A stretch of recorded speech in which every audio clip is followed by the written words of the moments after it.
Hello there, Marc-Alain Morx Bouchard here, and I'm here to comment my own run for Speed Demos Archive. I'll do an advanced explanation of what's going on. Well, we'll begin with this glitch called the wrinkly skip. It's by pressing back and mashing the buttons at the specific frames, so you move from a winky cavern quicker. If you miss it though, like you stay in the cavern for like 5 more seconds than usual, so it's really a tight, tight timing. It's really funny because like sometimes when I do the game, I miss those frames, so I have to reset and do it again. This is the first level of the game. Right now it's really cool. I'm at the point where the frames really matter at this point, so I listen to the music as a cue. And whenever I hear like additional music, whatever, I know that I'm some frames late or whatever. So this level, I know that it was really perfect because when I heard the music, it was really good. There at the door, you can lower them, but it's really I arrange them to be really tight, so I just go right under them. It's really precise. I'm Morx from Montreal, Quebec in Canada. I normally speak French, but for the purpose of this video, I will speak English. Right now, World 1 and World 2 only have warp barrels in them, so I'm using them as convenience. There's a category for without barrels, which is called any percent warpless, but I'm aiming for any percent world record, so that's why I did this video with the warp barrels. I did a technique there called water bouncing, which is basically press jump twice when you hit the water, so it's a bit faster than just swimming for some cases. In this level, what happens is that you have to go on the right the most, because if you're too much on the left, well, the warp barrel on the top didn't spawn, so you can't access it for some reasons. I don't know why, just like it loads the barrel a bit later. There I just team up, pick up the bananas, and having 81 bananas if I'm correct. Yeah, I'm really used to it, so it's always 81 bananas, or 80, something like that. Belcha is the first boss, the boss for this world. So I'm doing a technique which is called, like, I just get the beetle and just dash into him, like into his mouth, and the beetle just drops instantly into his mouth, and it's faster than just throwing it. Yeah, so my timing RTA for this game is 50 minutes 15 seconds, so right now my split got, I think, 2 minutes 46 if I remember, which is really fast for American version. There's a difference between Japanese version and American version. Japanese version has faster frames for loading the game, like in these black screens as you see. The Japanese game is a bit faster on this, but the thing is that American version has a really cool trick against the third world boss, which is called like optimal chaos, which is basically like team throwing in the air and repeatedly hit his head. But the thing is that in Japanese version this trick doesn't work, so in general American version is faster. Also, I'm playing on the Virtual Console for the Wii, which is considerably faster than Super Nintendo or emulator in general. So I'm playing with the fastest version available. Normally this is a race, but what I'm doing is just like team throwing right here for a warp barrel. When I know that it's a really good level, I know that I got like those 40 seconds that you see on the bottom at the end. When I got 40 seconds, I know it's like the best I could have.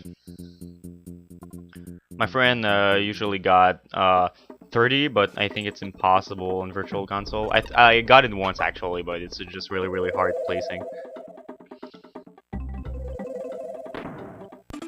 So right now, not much to say. I would say that my World 1 and World 2 were really perfect at this point. It's just like in my splits, I got like -1 seconds or 2, so it's just really good.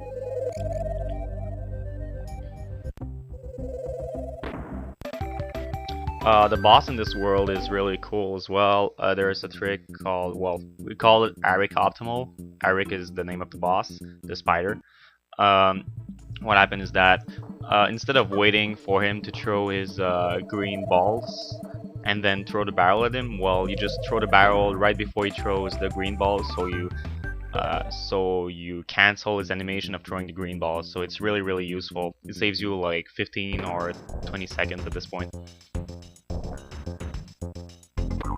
I think my ARIG was really good. The third phase that you'll see just right now, I have to wait just a bit because if I go down like already, the spider will kind of glitch out and like go in the air and you go at a specific location where I can't hit him. So that's why I waited like, I don't know, some frames. So right now I have to go to Funky's place as rental, where I get the hoverboat. The hoverboat is a boat that's really like, it's like driving on a soap. It's really hard to control. So I have like an optimal strat where I just go really fast and go to the levels precisely, but for the purpose of this video I was kind of stressed, so I did like a safe strat where I just bump to the World Tree Island and go straight to it. You'll see. Like there. It's the difference is like by half a second, so it really doesn't matter at this point.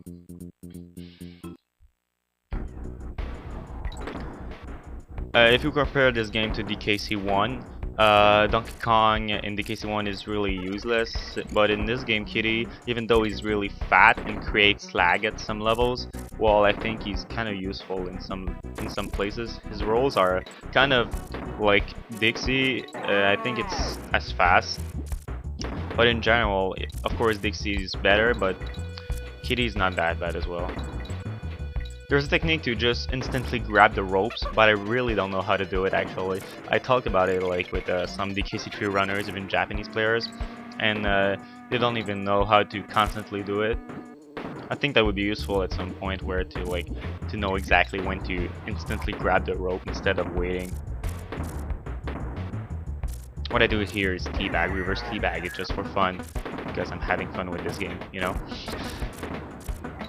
So right there what I will do is a damage boost to get to the rope on the upper platform.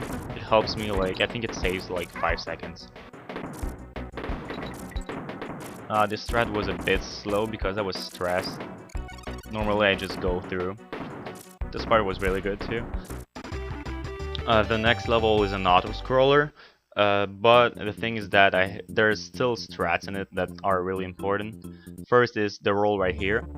Timing for the roll to get down without having like the lag of the roll animation is kind of tight. Jumping on the beetle that you just saw actually saves time overall instead of like jumping over. And there's a thing as well is the next beetle that you'll encounter. Sometimes when you go under, you get hit for no reason. I think it's not a rare occasion actually. It's maybe like 1 time out of 4. So I was really hoping to like get it. And there, the thing is that I tried a strat where I only have Dixie because 2 levels after, when I get into a barrel, I have to wait for Kitty to get into the barrel before shooting. That's like the animation of Kitty going in the barrel before the barrel entering into the animation of going of changing direction and shooting you. But the thing is that it doesn't matter because in the next level anyway I have to get Kitty at some point because there's no way to get out of the barrel where it is actually. So you absolutely have no choice to get the barrel at this point. You'll see in the next level what I'm talking about, which is another auto-scroller. And that's why people in general prefer DKC2 or DKC1 instead of this game. This game pretty much have like, if I count right, 4 auto-scrollers, which is kind of a lot, but when compared to other DKCs I think have like 3 each. So it's really not that bad. It's just like because in DKC3 they are more noticeable, I should say. But the thing is that what's fun with auto-scrollers, first, it gets my mind like to cool off from stress, and second, I could do like crazy shit like that just for fun because like just rolls, teabags reversed, all this. though there's a trick at the end where it saves around 4 to 5 seconds, which is the thing is that you'll see later. I'm just going on the top and you can't see me, but the thing is that the platforms load step by step, so I have to wait for the pole on the top to load before getting it. So that's why, like, right now I could get like on the top instantly if I wanted to, but the thing is that these platforms won't be loaded, so I would fall to my death. So I have to wait a bit. I think this is the part. Yeah, this is the part where I'm forced to get Kitty. There's no way to counter that. So my thought for a useful trick for the next level was destroyed. And this is the part where I say, like, I have to wait for platforms to load. I can't go any higher, not because there's no platform, but because like there's no loading for it. But like at this point, what I can do is just wait and exactly jump at the right timing to get to the pole right there, which is very useful. This level is like more of a love-hate for me because I really love the design of it. Like, the worlds are really interesting, but there are tricks in it that makes it kind of hard. Like this one, I have to wait for kitties. Sometimes I get it fast, like this one, but sometimes I don't. And this is a problem because later in the level, I have to get into the barrel, and if I was always fast enough, I could always like shoot right before the TNT barrel goes through me. I'm gonna show you why. Like it's not this one, but one later. Like this one. I could have gone like right before TNT, but I was scared at this point, and sometimes it hit me, sometimes it doesn't, but it would save like about a second, and it's really important for world record to save a second, you know.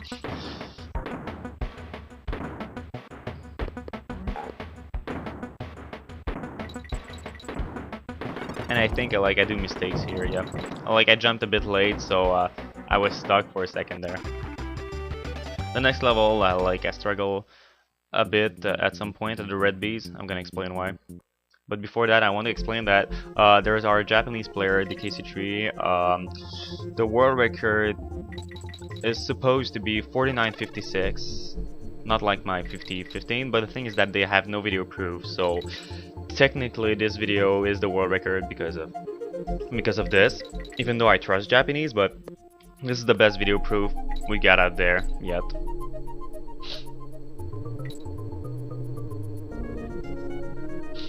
So like when you jump in this level, it's really like floaty, so you have to control your jumps even better than in other levels. So right now I have like a new tactic. Before, what I did is that I damage into these bees and get the DK barrel, so I could damage in the other bees and have Dixie at the end, because having Dixie at the end saves you a crazy amount of time compared to having Kitty. Right there, I could just go into the middle and pass through bees. But this trick is very useful because I'm going to try it with the red bees, which is possible, but I kind of yeah, I did a mistake there. So I was like, oh, okay, well, I'll finish with Kitty, which is like costing me 2 seconds, but yeah, whatever. In general, it went pretty well, so it doesn't really matter at this point. It's just like it's my first error of a series of errors that I'm doing during the game. Most of my errors are in World 5, K3, and I got like there are RNG, which is random number generating, in World 7, and my RNG there was kind of bad, but I still managed to do like a really perfect technical run in general, but not perfect, but nearly close. Alright, this trick is called Chaos Optimal, like I talked before. It's really fun to do, really fun to watch. Basically, I'm just like team throwing in the air here, trying to time myself so like that the head doesn't hit me. What I'm going to do is 4 cycle, and then the next step I'm going to do 2 cycles. There's a trick to have 5 cycles and 1 cycle, which maybe is like 1 second faster, I think. But recently, I've only been able to get 4-2 instead of 5-1. The timing is really tight for this one as well. Yep. I was discussing the other day with Tekio, DKC2 and DKC3 100% player, and he talked about maybe a way to get perfect chaos, which means like 1 cycle and finish, that's it. That would probably save like around 15 seconds alone with this trick, which is actually enough for me to beat the Japanese time. But the thing is that I think there's no way to get a perfect cycle. I think it has to do with luck and extremely good positioning.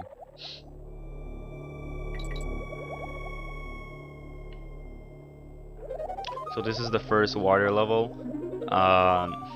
Nothing really much to say on it. There's a trick to get right under a fish, and if you don't get right under the fish, like at the exact bottom of where the fish is, well, you're going to get hit by the fish.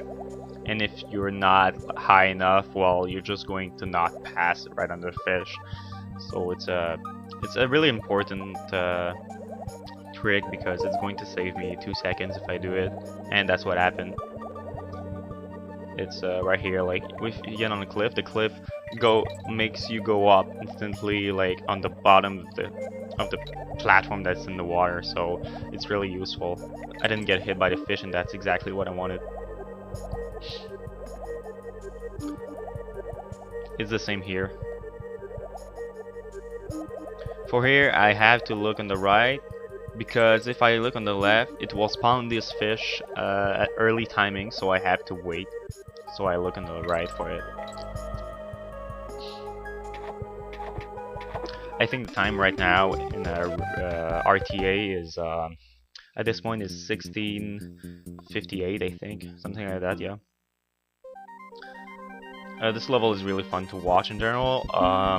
There are 2 damage boosts that are really fun to do. It's actually like getting from barrels from one to another while skipping others, which is really cool.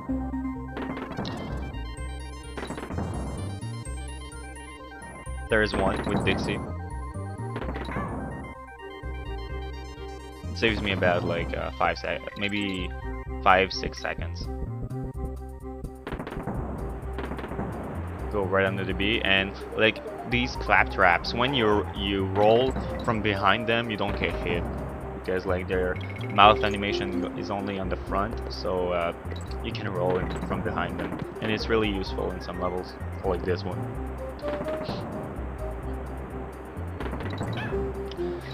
There are differences from B placings from American version and Japanese version. In Japanese version, some Bs are placed differently, which creates like a new strat for them.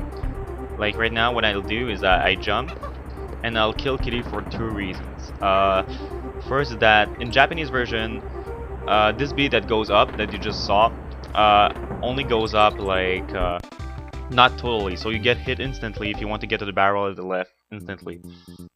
So that's one reason why in the American version I don't care of having Kitty or not. But the thing is that in this level that that you're watching right now, Kitty creates lag because there's too much things on the screen, you know. So like not having Kitty makes the game lagless or nearly lagless. So this is really useful. I'm not getting Kitty in this level whatsoever, and it's kind of risky because I do kind of like weird strats where I'm close to get hit, but since I'm used to it, it's not that scary anymore. Normally at this one that you just saw with the 2 Bs, generally with Kitty it just lags intensely. This saves me about like 4 seconds just because of lag.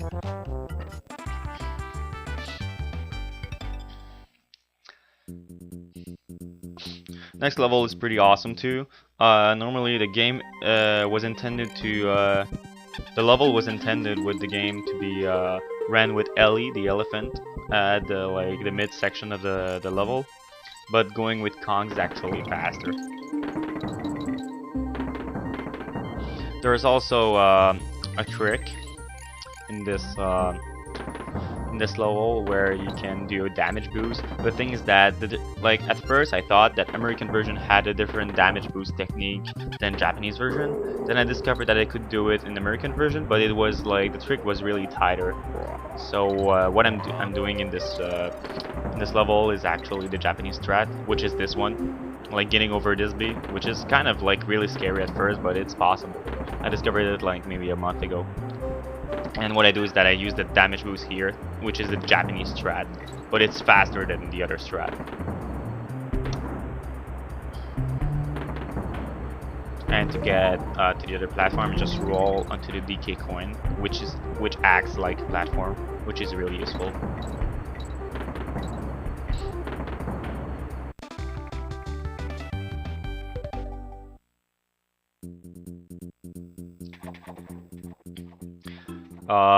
This fish, actually, you have to feed him fish to stay blue, because there is like I think a 4 stage for this fish: blue, purple, light red, and then when it becomes dark red, it eats one of your Kongs. So you have to constantly eat him fish. But if he eats spiky dudes like this, it goes down a level. So it's like I have to time my swim perfectly to eat the most fish possible and avoid the most spike balls as possible. Of course, sometimes I eat the spike balls, but I know that right after there's a fish that's going to reset the situation and then allow me to just proceed without hitting a Kong. Like this, I just go down and then he eats the fish instantly. Right there, the swimming is really tight, and it eats the fish. Actually, it's actually a really good level where the fish wasn't a bitch. Sometimes the fish does what he wants, so which is hard to guess at this point. For the next level, which is World 5-1, I'll need Dixie, so switching in the water is actually faster than switching on the ground, so that's why I switched to Dixie right before. The boss in this level, you have to get water with Ellie, the elephant, and shoot at his eyes. The thing is that there are better strats than others, and I watched a Japanese player which had the world record apparently, Riz, that has a video of this level, which is actually positioning yourself at the right angle to just shoot and advance at the same time like this. When you have perfect timing, you just use like 2 water drops for each eyes. Instead of what I did is that I did 3 for the first one and 2 for the others, which actually because I was a bit early on the placing. I'm doing it as well on this one. And for the next one, if I remember, I think I got it perfectly. Just like the placing is really tight, and I really don't want to be late, because if I'm late, then I have to like jump and replace myself, and the chances are I'm going to miss the cycle. I jump there because like if I fall down, the game is going to be soft lock for like 7 seconds, and like it happened to me before, and it was really funny. And of course, once again, the boat is really hard to handle, but this time it wasn't a bitch. And now I'm going to have the boat turbo ski, which is actually really faster pace and really easier to control. Like I have a strat to control it to not hit any rock or whatever, and it's really consistent.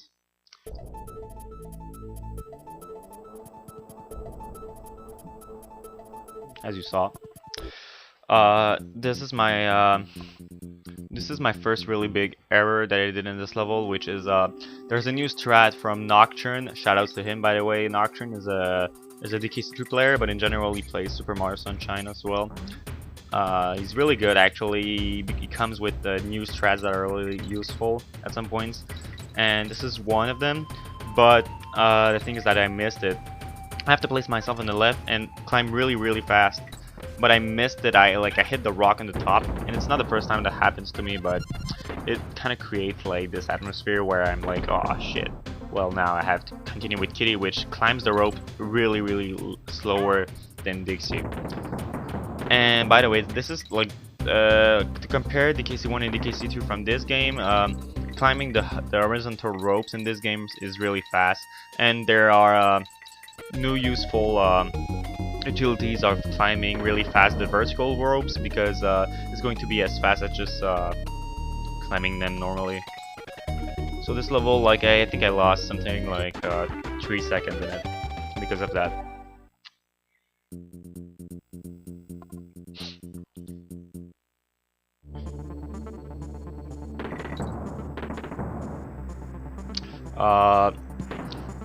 Normally in this level I'll start with Kitty, because in the next level I'll need Kitty to be in the front. So what I'm planning here is, as a backup strat, is that I intend to kill the Dixie right before having like a DK barrel to switch Kongs, so that I have Kitty in the front. Like, hitting a Kong is actually faster than switching them, so that's why I'm doing that. Right now it's another auto-scroller, but like, it's usually, like, it can be difficult if you're not careful enough, because it's Toboggan. It's a bit faster than DKC2 in general. Right there, it was intended. I hit Dixie because I knew that I was having the DK barrel right there. But because of that, of course, I'm losing about a second, so.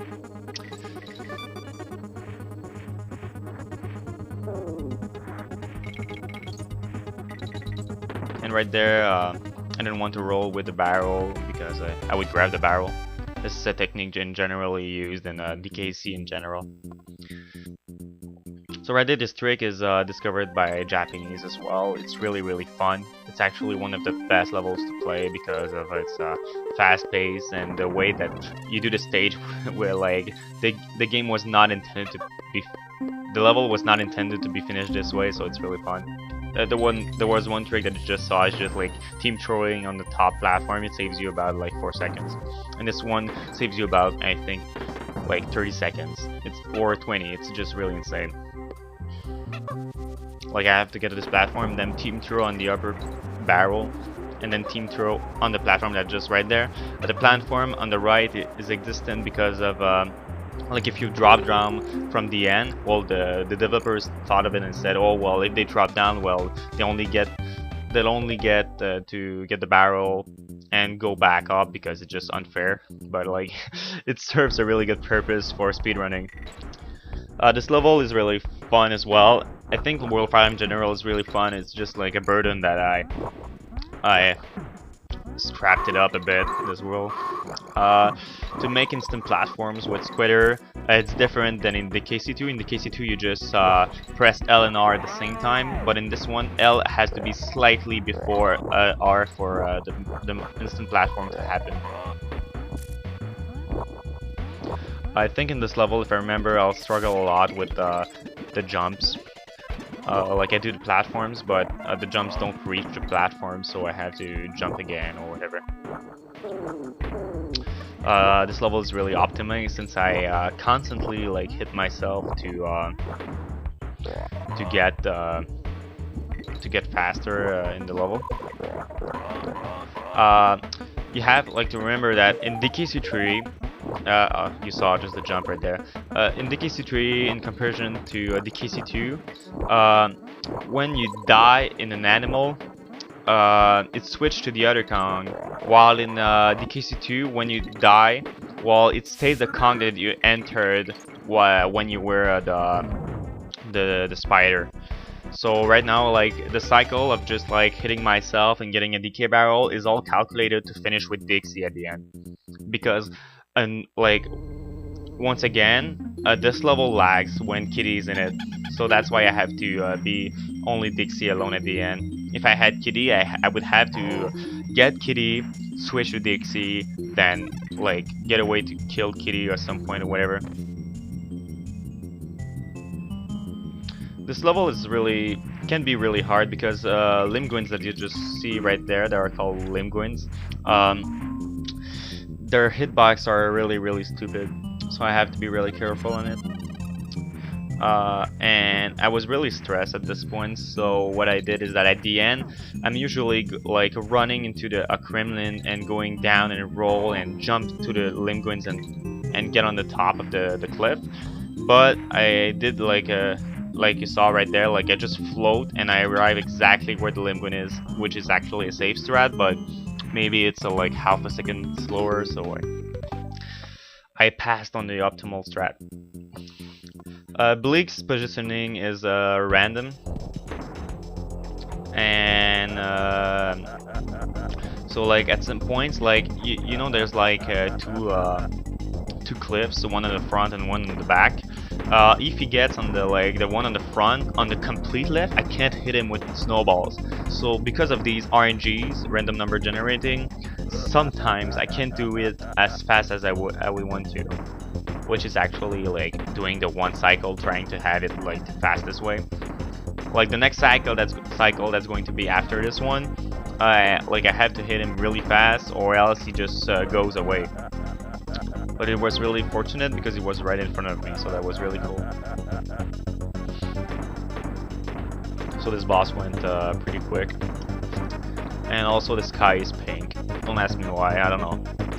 Like DKC3's graphics are really different from other DKCs, and I think that's why people hate it. That and auto-scrollers, and the fact that it came out after the Nintendo 64 doesn't help it as well. But I think there's a lot to love in this game. The music is really awesome, even though it's not comparable to DKC2, but in general I think it's more atmospheric. It's just really awesome. It's fun to speedrun as well. Like this level, by example, I'm using the squawk, the purple squawk, and this one has the ability to grab the barrels and instead of like, you know, shooting corns. And it's just really fast paced, and you use damage boosting like a lot to get through the level faster. The thing is that when they placed these green bees, they didn't thought about like we could go on like the left and go just through them, like on the left. It's just really funny because you can do that with like a lot of bees in them. So it's really useful. You can just go like on the side instead of getting a hit like I do with this one. Same for here. And same for here. You know, like the level wasn't really well designed for this. They didn't think it through, because normally I would just get a barrel and hit the bee, but of course it's not used because I can just go straight on the left and they don't hit me. This one is the hardest one though. It's really tight, but I got it kind of fast.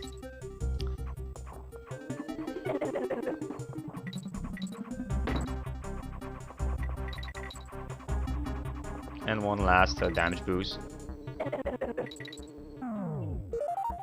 And that finishes the level.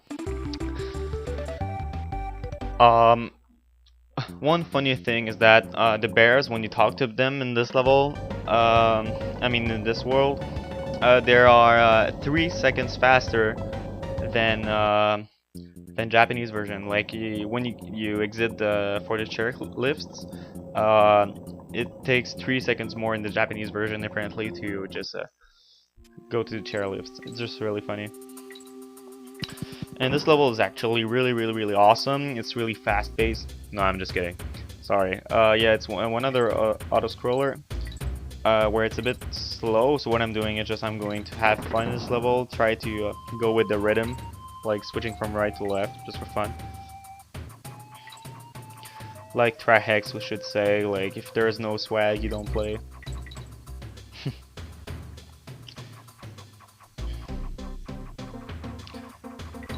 So there's nothing really much to say about this level, unless that in casual play I think it's one of the hardest level because of the pressure of the flame, plus if you don't really know the level design you're gonna get hit a lot.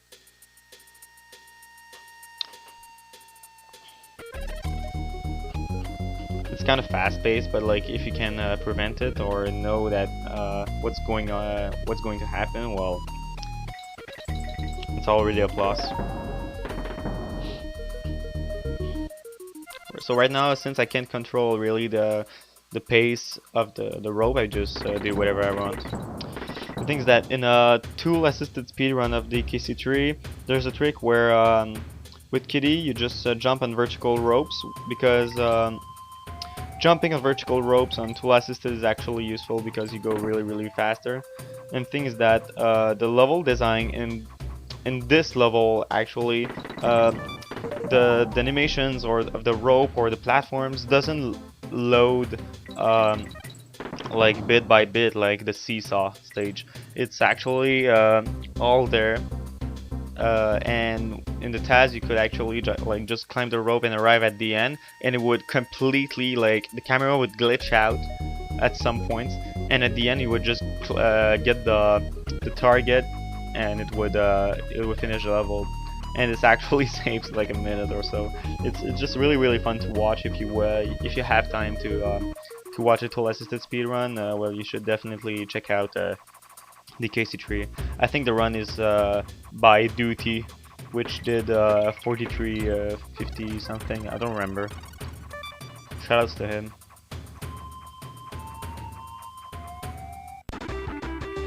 But the next level is actually I struggle with it a lot because nobody found like a perfect strat for this level. I don't know how to say it, but sometimes I have to like, dashing is actually like faster than just moving, so what I'm doing is dashing the most. And in comparison to DKC1 and DKC2, when you spam the dash animation, you're completely invincible, but like almost completely invincible, since like there are only like few frames to get hit, but like in general you're completely invincible. And this is one part where I don't really struggle because I can go there, but sometimes, like, instead of waiting, I should find a way to just like hit the spiky balls. But the thing is that it's really inconsistent. Sometimes I hit them, sometimes I don't, and I get hit instead. It's so, like, what I did is that since I was stressed, I just did like a save strat at this point, which is like wait the most. But I think like that even with that, what I did is that yeah, like as you saw, like I got hit right there. It's really unfortunate, since like I had to get Dixie for the next level, and now with just because of that I'm going to get Kitty. It's really inconsistent.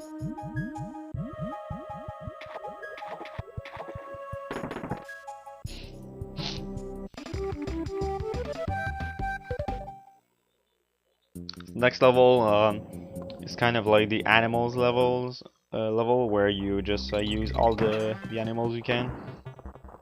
First we start with Squawk that can shoot corns.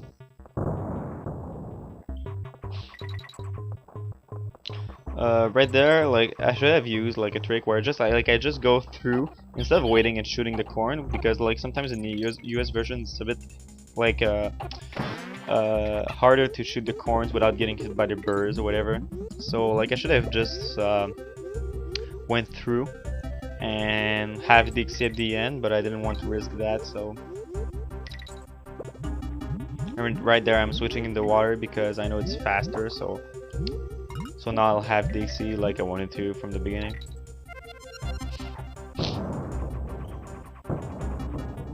Here I have to wait a bit because or else I get hit, even in the air. And here it's really tight jump. I have to get like to the headbox of the barrel, and it's just really tight.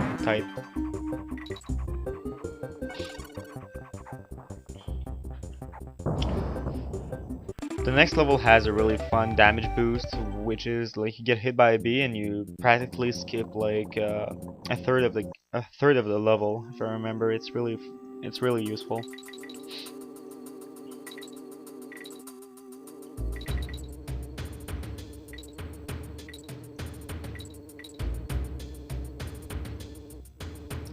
It's right there.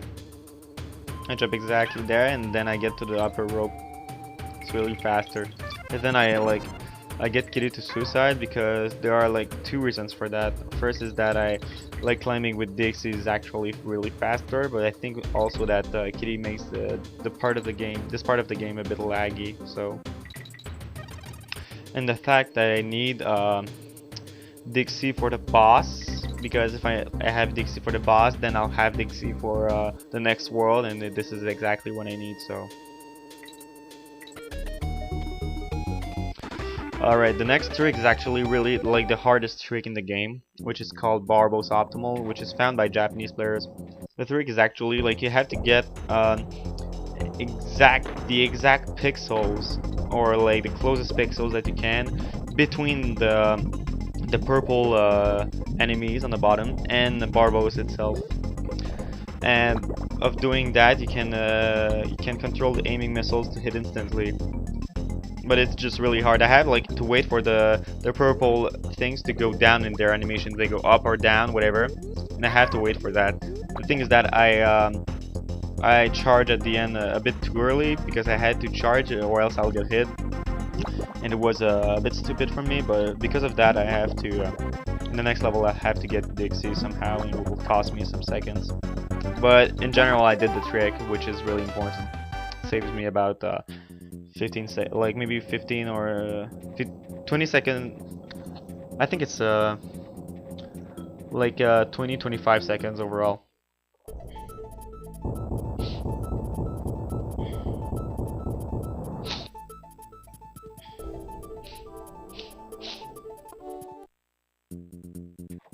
Alright, this world is actually the RNG world. It's just really hard to control everything, which is sad because it's at the end of the run, so like RNG matters here. It's really sad. But this level is actually real, like it's complete technique. You just have to be completely precise or else you die.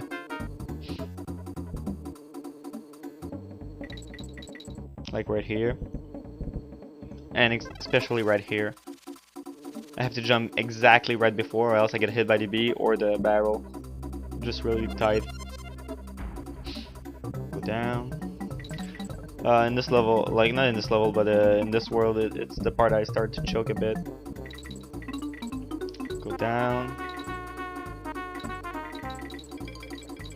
So, and this trick is actually not used by Japanese. I just found it to go right under the bees exactly at this timing. They used to do that, but they had to wait a bit before doing it. But I found a way to get it without waiting, which is a bit faster, like 2 seconds faster. The next world is actually level, I mean, is really hard because there is really the part of RNG here, which are the white barrels. The white barrels are like right here are random directions. So I thought it was the upper one, but I got thrown down, which cost me about 3 seconds. Not 3 seconds, maybe 2 seconds. In general, it's just like weird pace, and right there like I lost time as well because I'm normally used to getting between them, and I was stressed, so I jumped in them instead.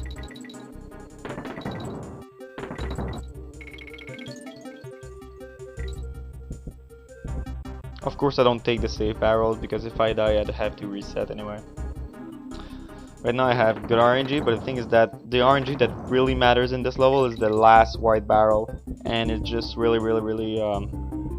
like it's really inconsistent. So having like the perfect RNG for it is just really hard. It's actually the RNG god that decides if it's the run or not. It decided it wasn't the run, but I got the world record anyway for it, like right here. And then I missed this one, and then you know, like I was really pissed at this one because I thought that it was the good one, and then I missed it again.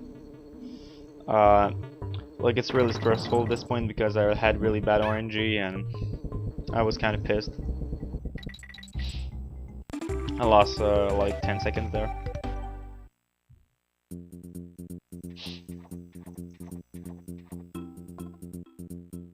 Alright, this level is actually like the hardest one, because the lightning is controllable RNG, but sometimes it's not controllable.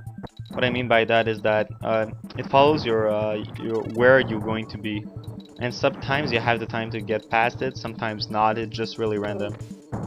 Like right there, I have to wait, but like normally I have like a more optimal setup for it, and I just couldn't use it because I didn't have Kitty. Like I have to wait. In general, this level was crappy RNG wise, but my technique at the end was really good, so I kept it. This was actually really close. This was good RNG here, but it's the only, maybe the only place that got a good RNG. I've had better lightning lookouts though. I'm planning to make a shirt called I Survived Lightning Lookout, which is one of the hardest levels in DKC in general. It was really close as well. Going through the base is really hard. Not really hard, but just like you have to get the perfect timing. And this was really, really close. I thought I would die. So now that the stress has passed, well, I thought it was passed because I had stress still. And the next level is actually, technique-wise, it's just bad. I stressed a lot, so the placing of the rolls were wrong, so I had to replace myself at some points. Like there. I really thought I was going to die because when they push you just really really hard to get up, and you like chances are that you're going to die because of that. And I'm not getting kitty because I think there is lag in this level. Normally I run into the criminal I just saw, like the claptrap, but and roll from behind, but I was stressed, so I went with the more safe strat.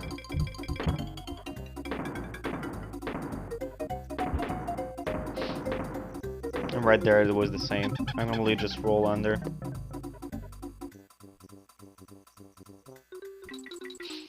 So now like the amount of stress I got was a bit left out, because this level is like it's hard for a casual play because the left button is reversed and the right button is reversed. So like by doing right you do left, and left you do right. In casual play it's just really bothering you in general, but in speedrun wise it's not that hard. There are some tricks that are really important though. Like the next that you'll see, I just swim exactly at the right amount, and I stop here, and I go through the two red fish. It's really tight timing, or else I have to wait.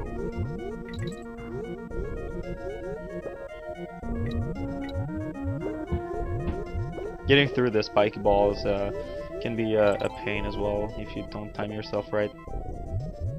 Here I was lucky. I charged twice the other direction for, I don't know. I was stressed. There's a pattern to go through the spiky balls here and then go up. Like at this point I know that I have a good run, so I'm just continuing, hoping I get like a really good time. Like I played this game like really often, so like I know that if I finish this level like at a specific amount of time, I know that like when I enter the next level, the time from entering the next level and finishing it is actually 2 minutes 30 seconds with my strats. So right now, like I think I got 48, 45 entering the level. No, actually I got 47, 40, 45 if I remember. So I know that like if I finish a level with optimal strat, I'll get 50-15, which is actually what I got. I was really excited at this point. Right here I'm doing just like a fun trick, which is I go exactly where I'm placed right now, and the game turns you over but doesn't turn you like back, so like you're not seeing chaos at this point. It's just for fun, like it's a fun trick that you can use just for show off. In Japanese version though, this trick doesn't work for some reason. And now I just spam buttons to scroll the text.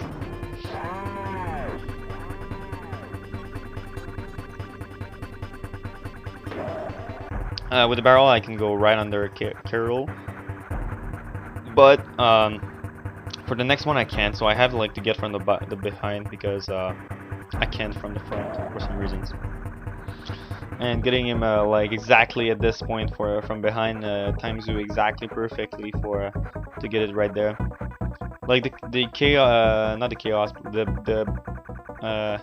the Baron Carol strat is really fun to watch in general as well. It's just like you skip a lot of things by going faster.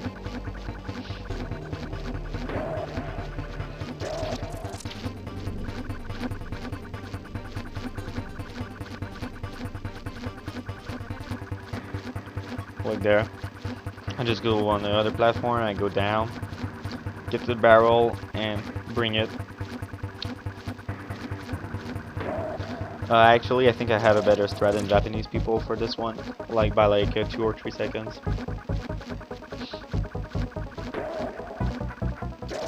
Yeah, throwing the barrel from behind has no purpose, but like having swag, so I'm doing it.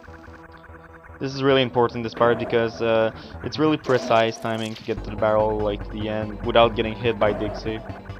If you get hit by Dixie, then you have to wait like a awful lot of time.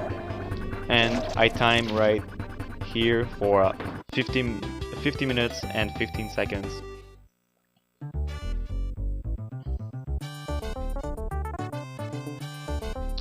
So yeah, that was my run for Donkey Kong Country 3 Any%. I hope you liked it. I still think it's an underrated game, especially for speedrunning. I wanted to go to AGDQ 2014 to represent this game as a DKC block, but it got caught from the final schedule, so I'm kind of sad about it. But I still think that DKC3 deserves its place, especially when DKC1 and DKC2 are there, and then we would do like a DKC block or something. It would be really fun. I think people want to know about this game a bit more as well, because DKC3 hasn't been in a giant marathon like since ever. So I think that like I would represent it really well. But well, we'll see. I would like to give shoutouts. First, shoutouts to The Juice, which is a DKC2 player, but also played DKC3 Any% last September and October. When I got into speedrunning, I got on speedrunslive.com, which is actually a website for like live speedruns from player that you can watch. It has a really good variety of games. From there's like a race system where you can race people and get points for it. So I thought I could race the DKC3 Any%, and from there the Juice approached me and said, well, I could race for you, and like you can train like that. And I think after 4 races I became like the first one on their leaderboards for DKC3 with a time of 56 minutes. Yeah, I thought I was good at this point, but whatever. So yeah, Juice was really cool from him for accepting my races and be the one that started it all, actually, like in my struggle to get a world record and everything. It's all because he accepted that. It's really fun. Thanks a lot. Also shoutouts to Takio, which is a really good friend of mine, lives also in Montreal. He's the one speedrunning Donkey Kong Country 2 and 3, 102% and 3%. He has like 8 seconds under the world record for DKC3 102%, and he's really close to beating DKC2 102% world record as well. So check him out, Tekio, Techhiyo. So it's like he's really good player. So shoutouts to him, a really good friend of mine. Shoutouts to Reflected, Dragon Ball Joseph, New Pants, all like the DKC community that backs me up for DKC3 in general, even though they don't play the game or don't like it in general. Thanks a lot for you guys for supporting me, even for AGDQ Dilemma. It's really fun. Shoutouts to Seasons Guide, which is a really good DKC2 player, going to have a 52 release soon. He's having, I think, a 54 minutes for a PB, and it's really good. Really dedicated to DKC3 in general. Shoutouts to Raikou Rider, which did a lot of DKC3 researches for 102%. Shoutouts to Kazooie, which also did like a lot of research for tool-assisted, not tool-assisted, I think individual level speedruns for DKC3 105%. Shoutouts to him. Shoutouts to Nocturne, which has a crazy time of 52 minutes 3 seconds. He's really like, I think he's the second on their DKC3 leaderboards in America. He's just really good. Have a lot of great strats to propose to me, so shoutouts to him. And did I forget someone? Shoutouts to RPC Blot, and shoutouts to Pappy, my friend that always supports me for speedrunning. He's the one speedrunning Conker's Bad Fur Day, another game that I play. If you want to check him out, he's really good at it. There are a lot of tricks in it. It's really cool. Also, shoutouts to my Smash Brawl community in Montreal, which are laughing at me for speedrunning because they're more into fighting games than speedrunning. So yeah, shoutouts to him. Shoutouts to Bismuth. Shoutouts to White Goose. Shoutouts to a lot of person. You know, it's just like there's a lot of people, including this run in general, in the patience I got for this game since I started like last October. So it's almost a year that I've been speedrunning this game. Like competitively, so really that's that's a lot for me. It's really fun to arrive at this point where I've put a game that I really love to this point where I know the game frame by frame. It's really fun, really a fun time for me. In comparison to the other the older DKC3 80% record on SDA, the older record had 53 minutes 4 seconds, if I remember, in real game time. I mean RTA, and mine has 50 minutes 15. The in-game time of the older world record was 45 minutes, and mine is 43 minutes. So yeah, that's like a huge difference. The run before was, I think, was made in 2009, and now that we're in 2013, I think it's a really good improvement. Shoutouts to him, by the way. I think it's Austin. Shoutouts to you, man, Davis. So yeah, shoutouts to SDA organizers as well, Nate, Makuyama, like everyone from there, for letting me be with you guys. It's been a really fun trip. So yeah, right now I'm just going to cut the mic and leave you with the ending credits. So thanks for watching, everyone. My name is Morks. You can follow me if you want to at twitch.tv/MORKSQC. I'll put it in the description below, so you could watch it. I'm sometimes streaming DKC3 or other games that I'm trying to learn, so tune it up, and I would salute you with pleasure. So yeah, thanks again for watching, and see you next time. Take care.